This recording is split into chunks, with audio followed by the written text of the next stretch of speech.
優が我が敵を食らう。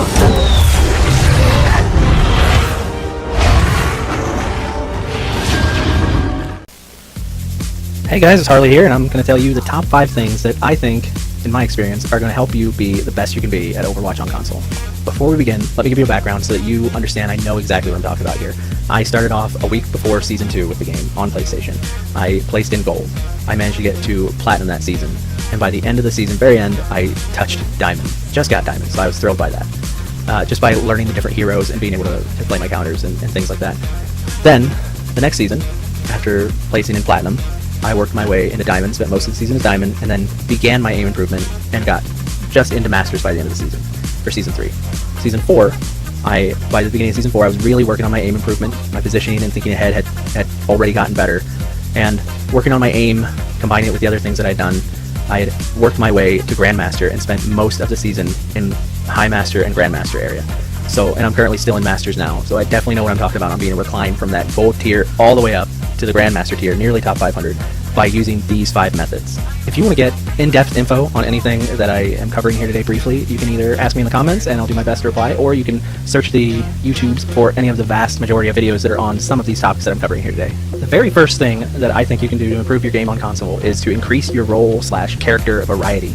Everybody likes to have 1 or 2 characters that, heroes that they play the best, that they want to be the very best at. Hanzo mains, Genji mains, Mei mains, Torbjorn mains, the people that can drive you insane.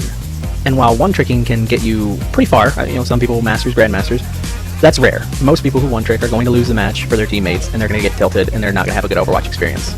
Now, don't get me wrong, I'm not saying that it's bad to have a main. It's a good thing to have a hero that you main, somebody that you can play better than you can play any other hero. But the bad part is not being flexible while having a main. Inflexibility is one of the biggest issues that I see most characters and teams have in Overwatch. Because Overwatch is really a game of counters. You pick a team comp, they pick a team comp, you have your character. If you're running Winston and the Reaper is targeting you, you're going to get demolished. So, you probably should have another tank that you can swap to in that scenario who can counter Reaper instead. Now your team, instead of being a man down all the time, is going to be a man up all the time. Most of the matches that I lose are because people are A, not in team chat, communicating effectively with their team, or B, they are just locked into a DPS only role set, or locked into a one-trick, or they won't swap or can't swap to other heroes because they have not given themselves the time and practice on other heroes, which is going to hurt them in a lot more ways than they can even imagine, which you'll see a little bit farther in the video. Number 2, the next thing that you can do to improve your console Overwatch gaming is map awareness. Know every nook and cranny of every map, know especially where every single health pack is, and know all of the flanking routes. Beyond this, knowing the different maps and everything about them, you'll understand where different line of sights are on each map. You'll be able to tell when you go somewhere if your team can still see you, or if you can still see your team, and how you can spot enemies and know when they are out of line of sight with their team, which is the easiest time for them to get picked. And that segues me straight into number 3, which is positioning. Positioning is key to survival and getting the most eliminations you can. It's really a massive risk-reward. You can think of it like loss prevention. What I mean by loss prevention and risk-reward is really how many eliminations can you get before you're going to be eliminated yourself, or which key targets can you eliminate. Now, positioning is not a difficult thing, and it can feel natural if you are doing some of the other things that we're talking about in this video. You'll find that positioning is something that you won't even think about anymore. You'll just naturally be positioned in the right place at the right time all the time. The easiest way to look at positioning is focusing on line of sight, mainly line of sight with your team. As soon as you lose line of sight with your team, that's when you're in the more dangerous areas, the areas where you can get picked off the easiest, because your healers can't see you to heal you, or if you're a healer, your tanks can't see you to try to cover you, your DPS can't save you, nothing can help you when you have no line of sight with your team. So breaking that line of sight always has to be a calculated risk that you take. You also need to remember a few of the basic keys to how the game functions. Your tanks are supposed to be creating space for DPS, DPS are supposed to be eliminating, healers are supposed to be keeping primarily tanks and then DPS alive. So when you understand this, you know as a DPS player that you have tanks who are supposed to be in front of you, you behind them, and you doing damage from behind tanks. Whenever you go out in front of a Reinhardt shield, or you don't have D.Va to body block or eat shots for you, you're now putting yourself at massive risk and out of position. The only people that you should see going out of position are the flanking characters. People like your Genjis, your Tracers, your Reapers. Those are the only ones that you're really going to see flanking. And the biggest problem I usually see with flankers is, for example, when you see your team's Tracer and you see the little blue line and you see the kill feed and you say, wow, that Tracer's doing some work. They got both their other team's healers down. And then you see them die. Except your team is nowhere close to being anywhere near the point to engage. Then, by the time the rest of the team even gets there, both of their healers have now returned from spawn, your Tracer is still on their way back, and your team is not ready to engage and has to wait because they're engaging 5 on 6. And the moral of that story is, even flanking characters can be out of position flanking, which might sound silly, but it's true. The flankers have to know that they're flanking at the right time, that they're jumping into the back lines as their team is engaging, not too soon and not too late. And the last thing that is actually going to make positioning feel natural to you, like you don't even need to think about it anymore, is going to be the next number in our list, which would be number 4, which is thinking ahead. And the way you think ahead, and what I mean by that, is that you have to understand every single hero in the game. You need to understand how they play, what abilities they have, how they're going to be attacking you, how they're going to be running away from you, everything. This ties in with your map awareness and your positioning big time. You're going to want to scout out your enemy team before the game even starts. Look for the one tricks, look for what people are maining, see if you're expecting a Pharah or a Tracer or a Genji or anything like that to come at you. And once you've identified what your most likely scenario is going to look like, you already know the map awareness. You know where the flanking routes are. You know where a Tracer might instantly try to come at you if you're soldier and you're sitting on high ground. You know how what route she's going to take to come and try to eliminate you. You're going to know that if you're playing Zenyatta, that the flankers are going to try to be coming at you really hard. And so you need to understand which ways that they're going to try to go around your team discreetly to be able to take you out. Or if you're playing one of those flanking characters, or even a soldier or a tank, and you wound an enemy, you need to understand if they don't have a healer close by, where they're either going to run for a health pack to, or how they're going to try to self-sustain to stay alive and still finish the kill on you or get away. Because it really boils down to your ability to anticipate what your enemies are going to do, where they're going to do it, and when they're going to do it. I mean, a great example is myself being a Hanzo main. I know for a fact that if the other team has a Genji or a Winston, the Winston is going to try to pounce me. The Genji is going to try to dash into me right away and get a fast kill as quickly as possible. And by properly anticipating exactly what my enemies are going to be trying to do to me, I can keep certain abilities off of cooldown and prepared for every scenario that I need, that I know is going to happen. But hands down, one of the most effective things that you can do when thinking ahead is to pick counters.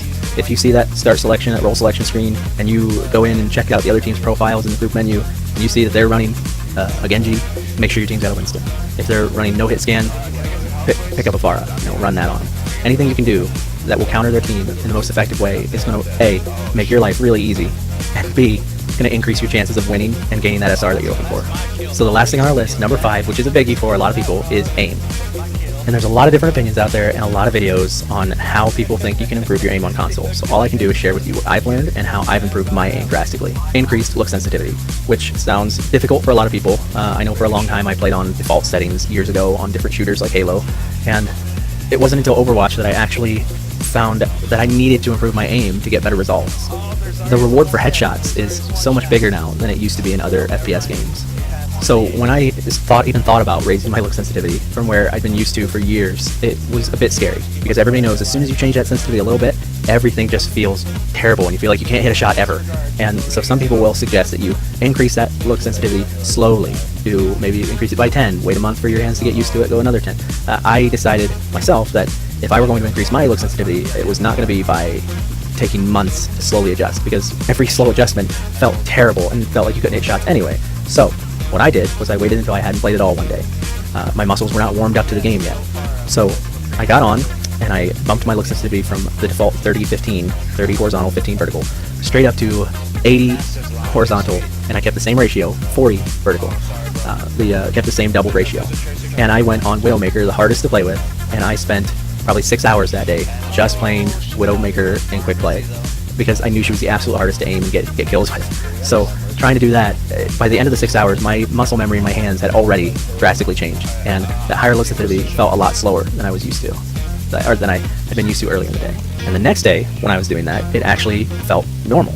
It still took maybe a week or so before my hands' muscle memory were where it felt like before I made the change. However, I noticed already a huge increase in my accuracy for every hero that I played. I had later seen through other videos and other good snipers that a lot of people who are really accurate kept their sensitivity only 10 apart. So I changed my vertical to 70. So I was running 80-70. And then I decided that if I had made that jump, I would just go straight for 190. Now, since I have, for hit scan characters, I've decreased back to 80-70, but for projectiles I've kept at, most heroes like projectiles I've kept at 100/90. Because for me, that's what feels the most effective. Some of my tracking characters, like Sombra or Tracer, I've even intentionally dropped them to 70, 60, because I want that to feel a little slower. I don't have to have as fast, of aiming movements, because those are heroes that I'm dropping in on people with. So I want to be able to hit them as solid as I can while I'm there and then bug out. I don't have anybody like a Genji jumping over top of me that I have to spin around and shoot at one way and then do another 180 and shoot at the other way. The second way that you can improve your aim is through practice. Yes, boring practice. The custom game settings are so great now that you can, your ideal settings for improving headshots is to create a game where you've got various heroes on the enemy team, AI bots. Make sure that their abilities, your team 2 abilities are set for off. You know, they can't do ultimates, they can't even shoot at you. Make sure that you change the settings so that they'll take massive damage when you shoot them, so that they'll die with any headshot you hit. And decrease respawn times if you're able to, so that they're back faster. That way, you're not worried about anything but headshots only. Make sure your headshot only is turned on. You're not worried about anything but just getting the headshots. It's not about how many eliminations are you getting on them, anything else. It's just about learning to get used to naturally aiming at the head only first. And that is, if you do that in a skirmish setting against AI bots for about a half hour, 20 to 30 minutes every single day, do that for a while and you're going to see a huge increase in your accuracy and your wins. You can also set up a practice for your tracking aim characters where you just make it so that really nobody's going to die. Just make sure that all the bots have massive health pools. Turn their abilities off. You don't want roadhogs just hooking you and throwing you off, because that's not the point of it. The point of it is to practice being able to track your aim while they're moving around and running around. And when you do that, you'll start to, you can't die, they can't die. It's not about getting kills. You're just looking to learn how to keep your tracking aimed on their head as much as possible. And the better you get at that, the better you're gonna see your kills and eliminations go way up. And the third way that you can improve your aim is to spend a little money. Either buy yourself the Elite controller that has the ability to change out your thumbsticks, have longer thumbsticks on there, or buy a scuff controller, or if you don't have a lot of money to spend, do what I did. Buy the Control Freaks. You can find them, they're cheap, they're $14 to $16. They just snap right onto your controller's thumbsticks and they extend the length. Now, I was running already very high sensitivity, already did my practice like I had, saw my massive increase in aim, and I said, you know what, I still want to improve this. So I bought my Control Freaks, and I saw another increase in my accuracy, because all of a sudden my faster look sensitivity felt slower. You don't have to move the thumbsticks as much, and you'll find that you'll see a big difference in how you're playing if you just by increasing the length of your thumbsticks. Alright, so for a quick recap, the 5 things that you can do to improve your console Overwatch experience and increase your SR is keep a bigger role/hero variety, being able to play multiple heroes, understanding counters. Number 2, map awareness, understanding what the flank routes are, where every enemy training of that map is, where somebody might be hiding, where people might be doing whatever, health packs, etc. Number 3, positioning. Positioning is huge, but remember, it doesn't have to be a difficult thing. If you're doing the other things in this video, you'll find positioning to be easy. Number 4, thinking ahead, knowing how all heroes are going to play against you on whatever hero you're playing. Understanding where and how they're going to flank you, or how they're going to try to eliminate you, and playing in a way and in positions that are going to keep you alive and get the most eliminations as possible. And number 5, aim and accuracy. Getting more headshots. 3 techniques that I've told you about here that I use to improve my own aim. Thank you everybody for sticking around, and hopefully this helps pull you out of your elo hell and into some higher SR, and don't forget to like and subscribe if you like the video, and hopefully we'll see you again later. Bye.